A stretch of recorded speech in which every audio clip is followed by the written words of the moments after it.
Good day, everyone. Welcome to our Fisheries Professionals Licensure Examination review. This review is intended for those fisheries graduates and students who will take the Fisheries Board exam. In this video, we are going to respond to some possible board exam questions. But before we proceed, if you like this video, don't forget to subscribe and click the notification bell to get notified when we upload new videos. So let us start.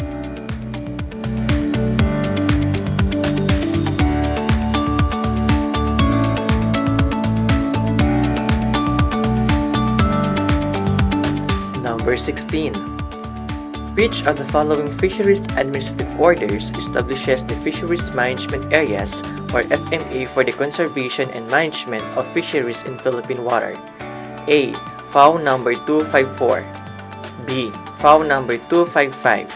C. FAO number 262 or letter D. FAO number 263.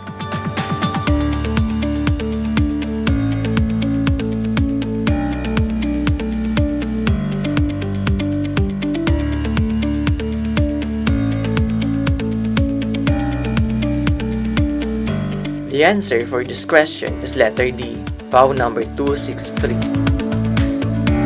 The objective of this order, FAO number 263, is to establish FMAs or fisheries management areas and provide a science-based, participatory, and transparent governance framework and mechanism to sustainably manage fisheries in such areas, consistent with the principles of ecosystem approach to fisheries management anchored on food security and supplementary livelihood for poverty alleviation consistent with the objectives of the amended Fisheries Code. When we talk about fisheries management areas or FMA, we are referring to a bay, gulf, lake, or any other fishery area which may be delineated for fishery resource management purposes. Our Philippine waters are divided into 12 FMAs as shown on the left side figure. The establishment of the fisheries management area is based on the interrelationship of management, the ecosystem health, and the socioeconomics with the sole purpose of effectively managing our limited fishery supply. Each FMA has a management body that develops plans and policies for it. Under Section 6 of the FAO 263, the management body is composed of the concerned local government units, the FAO Regional Fisheries Office, representative from each of the following sectors, from municipal fishing, commercial fishing, aquaculture, processors or traders or market organizations, academe, indigenous people, non-government organization, other local national government agencies, and the Protected Area Management Board Chair in FMAs with NIPAST. The management body shall be chaired by the BIFAR RFO and co-chaired by a local chief executive representing the other LGUs on matters relating to municipal waters. On the other hand, FAO number 254 is all about the regulation and implementing guidelines on group handline fishing operation in the high seas of the WCPFC or the Western and Central Pacific Fisheries Commission Convention Area, while the FAO number 255, this is all about the establishing closed season for the conservation of sardines in East Sulu Sea, Basilan Strait, and Sibugay Bay. The closed season was done from December 1 to March 1 of the year. And lastly, the FAO number 262, this is concerned about the regulation of the use of super lights and fishing light attractors in commercial fishing. Number 17. What happens if fishing efforts go beyond the resource biological limits? A. The number of fishers and fishery resources will drop to a level lower than required for a sustainable fish population. Letter B. The state of overfishing will occur for the particular resource. Letter C. There will be no more resources available in the area. Or letter D. There will be no more revenue from fishing and the fishing effort of the fishermen will increase immediately at the expected rate.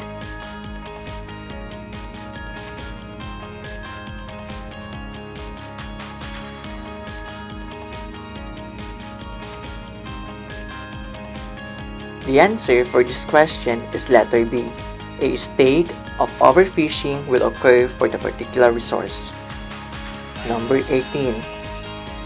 It is an approach to fisheries management that strives to balance diverse societal objectives by taking into account knowledge about living, including people, and non-living components and their interactions by applying an integrated approach to fisheries within ecologically, socially, and governance-wise meaningful boundaries.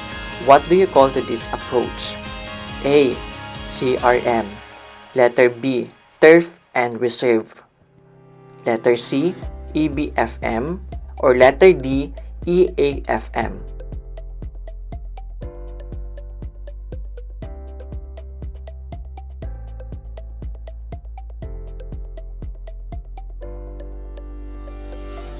The answer for this question is letter D, EAFM. The ecosystem approach to fisheries management seeks to manage fisheries within the context of the ecological and societal systems in which they exist.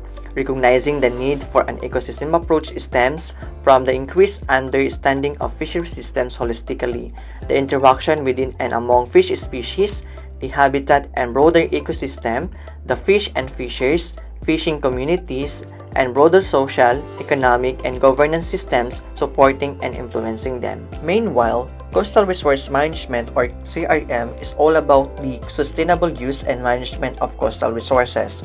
One definition of CRM was supplied by Alan White and Nelson Lopez in 1991. It comprises those activities that achieve sustainable use and management of economically and ecologically valuable resources in the coastal areas, which considered interaction among and within resource systems as well as those of humans and their environment. CRM is also referred to as the coastal management, coastal zone management, coastal area management, and integrated coastal management. In more specific terms, it means planning, implementing, and monitoring the sustainable use of coastal resources. On the other hand, the turf or the territorial use right for fishing is all about the area-based fishing rights that allocate secure, exclusive privileges to fish in a specified area to groups or in rare cases individuals. Or in short, it is a designated area where a group of fishers are granted exclusive access or use rights to fish in the fishery. Turfs are usually allocated to and managed by an organized group of fishermen called a cooperative. While the reserve is the another component of the turf reserve management adjacent to the turf, it is an area that acts as protected marine sanctuary where absolutely no fishing allowed. Combining these two will surely help the fishing community and the resources. The Ecosystem-Based Fisheries Management or ABFM is an approach to fisheries management that takes a holistic overview of all ecosystem elements related to fisheries, including the impacts on stocks, marine environments, social benefits, and heritage. Then on our left side, you will see the different types of fisheries management, from the oldest formal approach to fisheries management, which is the single species, up to the creation of the Ecosystem-Based Fisheries Management or ABFM. The single species approach, as I've said earlier, it is the oldest formal approach to fisheries management. It focuses on the management of target species only, taking into account the catches, the biology, and the population dynamics. Though it remains the most commonly used approach to practical species management, the approach has been widely critiqued for ignoring the many and inevitable effects of ecosystem processes, for example, the predation of the other species and temperature fluctuation. As a result, another approach to fisheries management has been to explicitly include ecosystem processes in the management of one or more species, and to be precautionary in management measures, often termed the ecosystem approach to fisheries management or EAFM. While this move towards greater awareness of overarching ecosystem effects is encouraging, EAFM does not account for social aspect of fisheries welfare, which under EAFM are often left to policy-level decisions and rarely considered in scientific processes. This is where ABFM comes in. Perhaps a little confusingly, different countries and bodies involved in fisheries management sometimes use AAFM to refer to the ABFM approach. However, the key thing that sets ABFM apart from AAFM is that it also incorporates social and economic elements from both the fishery and beyond, bringing their consideration firmly into the realm of analysis and facilitating their relevance within management decisions. It is this that makes ABFM the most holistic approach there is to fisheries management. By addressing the environmental, social, and economic gaps that exist in other approaches, ABFM is able to fully account for the many different factors that may affect the sustainability of fisheries. Number 19. Which fishing gear does sabukol or tabukol belong to? Which fishing gear does sabukol or tabukol belong to? A. Troll net, B. Traps, C. Falling gear, or letter D. Surrounding nets.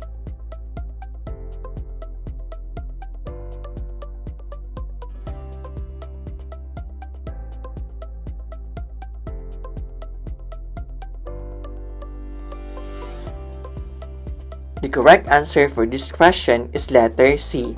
Falling gear. Falling gears are gears that are clamped down on the prey to be captured. The wooden cover pads and cast nets made of netting are typical gears belonging to this group. Falling gears are used from the shore or from a boat. It is also classified as an active fishing gear. And tabukol is a local term for a cast net of large meshes ranging from 3 to 5 centimeters stretch and a spread of 6 meters in diameter. Number 20. Who is the responsible political head for fisheries management? A. President, B. Secretary, C. Mayor, or letter D. Director.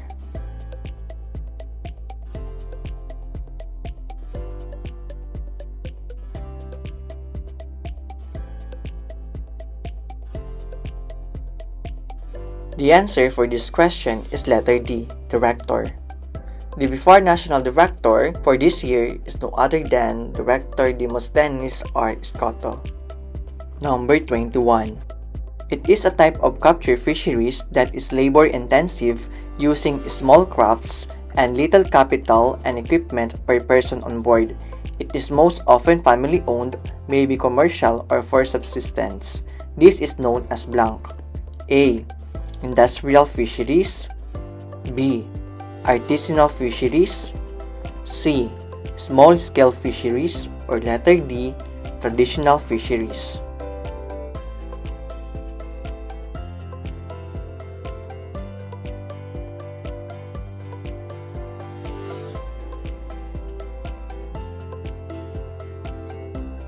The answer for this question is letter C. Small-scale fisheries.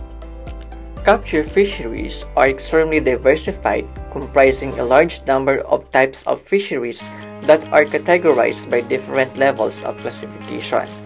On a broad level, capture fisheries can be classified as industrial, small-scale, artisanal, and recreational. It is also classified as commercial, subsistence, and traditional.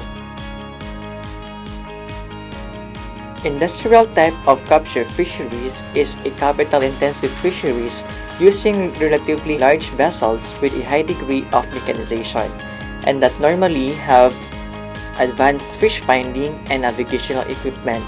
Such fisheries have a high production capacity and the catch per unit effort is normally relatively high.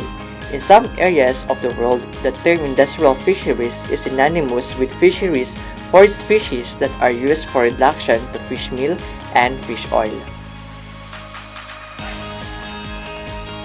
Small-scale fisheries is a labor-intensive fisheries using relatively small crafts and little capital and equipment per person on board. It is most often family-owned and may be commercial or for subsistence, usually low fuel consumption and often equated with artisanal fisheries. Artisanal fisheries is typically traditional fisheries involving fishing households using relatively small amounts of capital, relatively small fishing vessels, making short fishing trips close to shore, mainly for local consumption. In practice, definition varies between countries. Example, from hand collection on the beach or a one-person canoe in poor developing countries to more than 20 meters trawlers, seiners, or longliners over 20 meters in developed countries.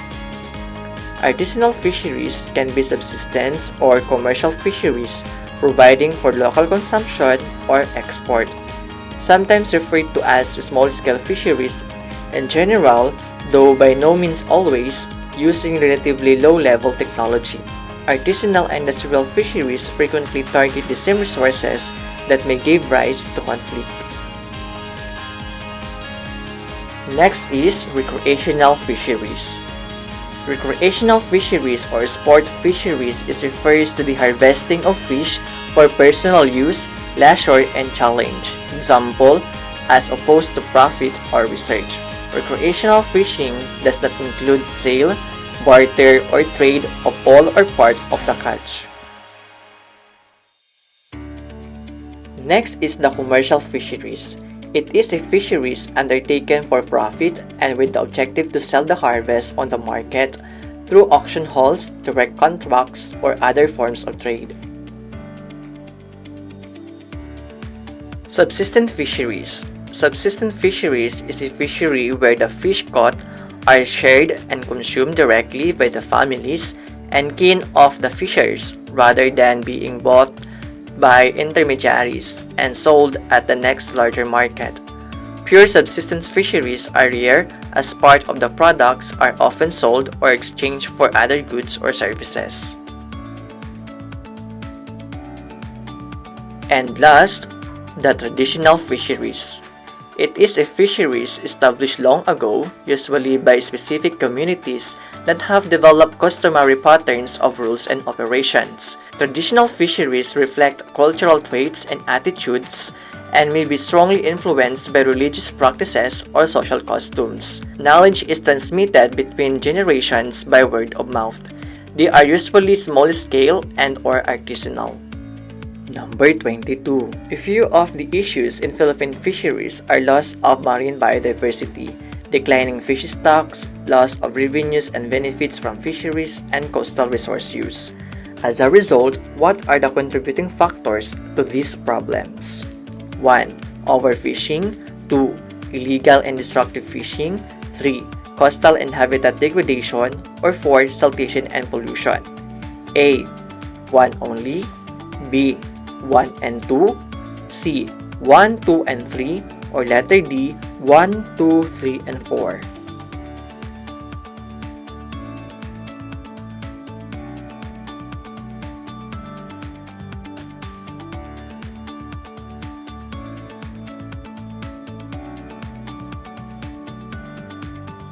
The correct answer for this question is letter D.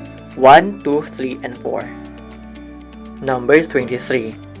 Municipal ringnet is to basnag, as tuna persin is to blank. A. Taksay. B. Pangulong. C. Bintay. Or letter D. Barakbak.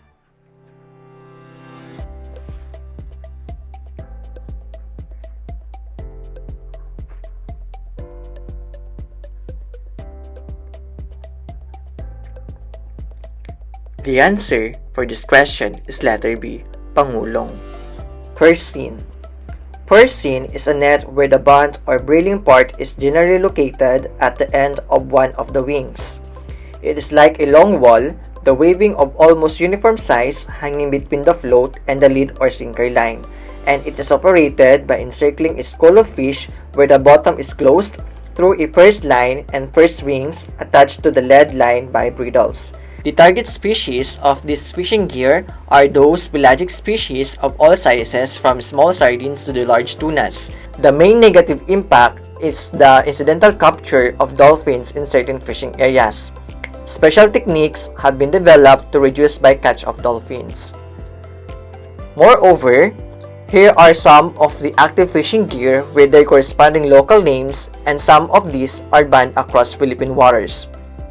We have here the Troll or the Galadgad, Norway, the Persin, Pangulong, Danisin, Holbot-Holbot, Pahulbot-Hulbot, likisan, liba-liba, palisot, patangko, bira-bira, buli-buli, hula hoop, zipper, lampornas, and others.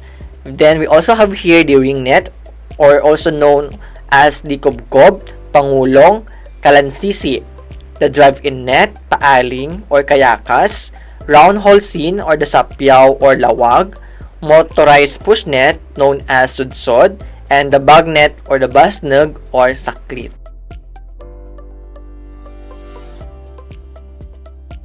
Number 24.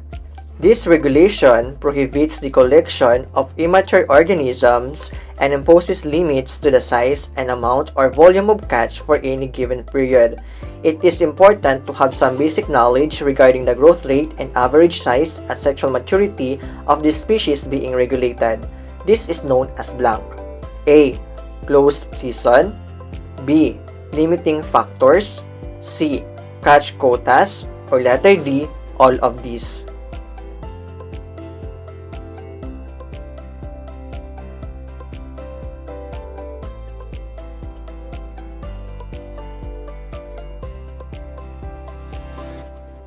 The answer is letter C, catch quotas. Number 25. What is the local term for a squid trap? What is the local term for a squid trap? A. Dayakos. B. Choco. C. Pahubas. Or letter D. Barakbak.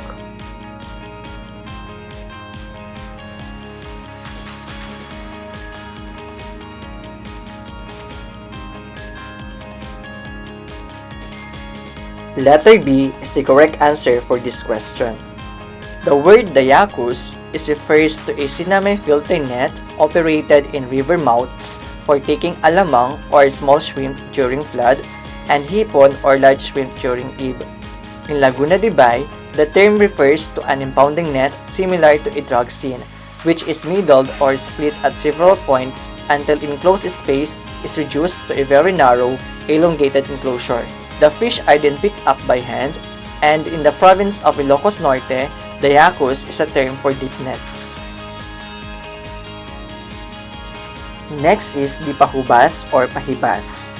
It is a Filipino traditional way of catching fish during receding tide.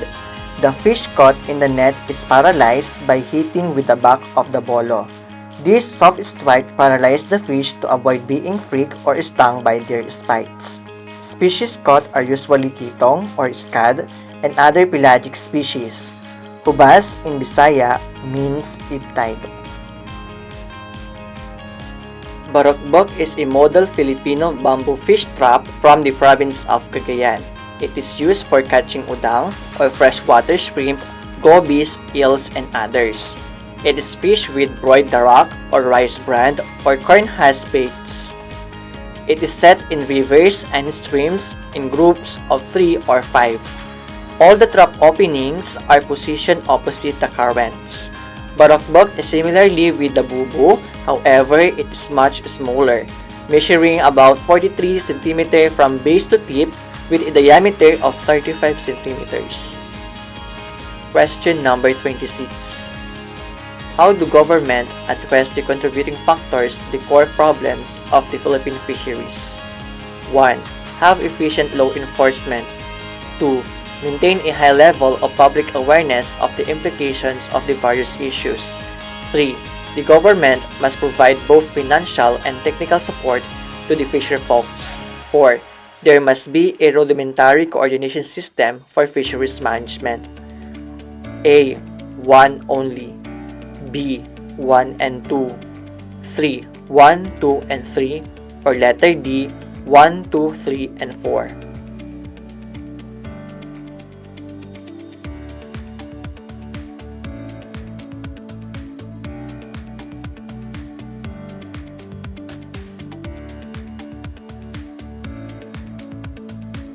The answer for this question is letter C. 1, 2, and 3. Number 27.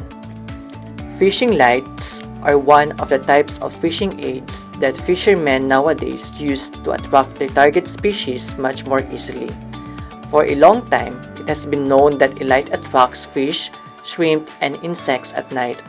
The smaller size group congregates first, followed by the larger group under the lit area.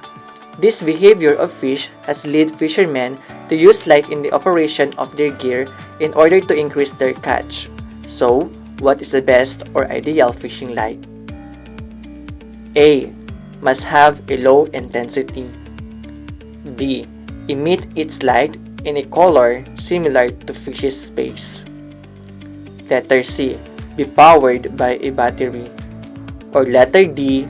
Float at the surface.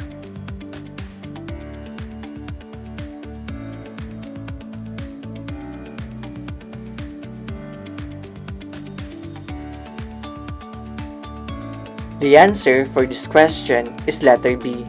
Emit its light in a color similar to fish's space. When we talk about light fishing, as mentioned earlier, it refers to a fishing aid where fishermen use lights in their fishing gear to attract the target species. There are two types of lights being used. The first one is the high intensity light, then the second one is the low intensity light such as the light emitting diode or the LED and fluorescent lights. Many high intensity are so power hungry that they can only be operated for a very short period of time on a battery, thus compromising convenient portability, while LED and fluorescent lights draw much less electrical energy. Most are not very bright. The fish desired light color are blue and green. Scientific research shows that all members of this food chain have eyes sensitive to the colors blue and green. This probably evolved because the water these animals live in is blue or greenish in color. However, we also have laws and orders prohibiting the use of some type of lights such as the use of super lights or magic light, a type of light using halogen or metal halide bulb under the FAO 204 and FAO 262. Number 28. A scenario usually occurs when fishermen are desperate to catch fish and have no choice but to use illegal and destructive fishing gears to improve their catch. This scenario is usually seen in blank. A. Recruitment overfishing. B. Growth overfishing. C. Economic overfishing. Or letter D. Malthusian overfishing.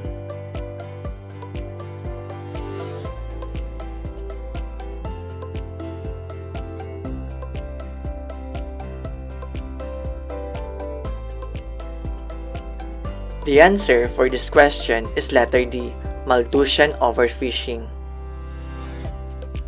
Overfishing is reached when the amount of fishing effort is beyond the biological limits of a certain resource. It is the point when fish catch exceeds the maximum sustainable yield and begins to drop all fisheries, and the number of fish drops to a level lower than required for maintaining a viable and productive fish population. Here are the different types of overfishing. The first one is the growth overfishing. Fish are caught below the size or age required for reproduction, resulting in growth overfishing. The next one is the recruitment overfishing. Fish are caught before they can optimally reproduce, leading to recruitment overfishing. This occurs when the adult population is caught in very large numbers, such as the reproduction is impaired. The third one is the ecosystem overfishing. Excessive fishing results in an ecological imbalance and eventually changes in the fishery. Fish have all been caught or significantly reduced. Therefore, the ecosystem is no longer fully functional and is less productive. And last, the Malthusian overfishing. As defined by Daniel Pauly 1993, Malthusian overfishing is a situation where small-scale fisher in developing countries engage in wholesale resource destruction in their effort to maintain their incomes. Fishers getting little or no catch and believing they have little choice left, so they use illegal and destructive fishing gear to improve their catch. Malthusian overfishing manifests itself when the fisheries are in such a poor state that they cannot provide enough fish for all the people who depend on them. Number 29. Which of the following chemical substances is used to capture live fish near coral reefs for the seafood market and aquarium? A. Cyanide, B. Formaldehyde, C. Mercury, or letter D. Oxytetracycline.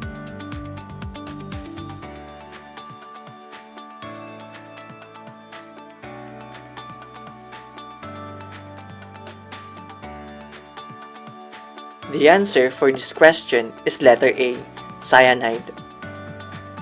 Number 30. What does MCS stand for? What does MCS stand for? A. Management Control System, B. Management Clearance and Standardization, C. Monitoring, Control, and Surveillance, or letter D. Modeling Collaborative Surveillance.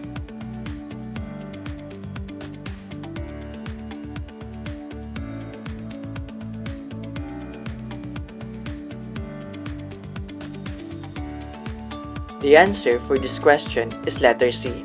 Monitoring, Control, and Surveillance. MCS in the context of fisheries is defined by the Food and Agriculture Organization of the United Nations as a broadening of traditional enforcing national rules over fishing to the support of the broader problem of the fisheries management. The objective of MCS is to contribute towards good fishery management through ensuring the appropriate controls are set, monitored, and complied. Managers must use MCS systems to identify lapses in management and formulate measures to fix those lapses using MCS tool. MCS stands for Monitoring, Controlling, and Surveillance. Monitoring refers to the continuous requirement for the measurement of fishing effort characteristics and resource yields. This was expanded in 1993 workshop to include the measurement of catch, species composition, fishing effort, bycatch, and area of operation. While controlling, as defined, it is the regulatory condition under which the exploitation of the resource may be conducted. This restriction can be enforced only by physical inspection at sea or at dock site, such as the catch and quota controls by species or total take, day at sea, daily time at sea, seasonal catch limits, per trip catch limits, limits on catch within certain areas, individual or vessels transferable quotas, minimum or maximum fish sizes, and bycatch. We also have here the vessel's movement controls into areas, existing areas, and sighting areas. Then the onboard observers and licensing and vessels inspection. Then when we talk about surveillance, we are referring with the degree and types of observation required to maintain compliance with the regulatory controls imposed on fishing activities. Many systems are involved in the technical process of surveillance. Radar, including coastal, airborne, and spaceborne systems, may be intended for national security or law enforcement, but can simultaneously provide information to fisheries management and environmental protection authorities. So that ends our review questions. I hope you learned a lot from this video. See you in the next session. Thank you.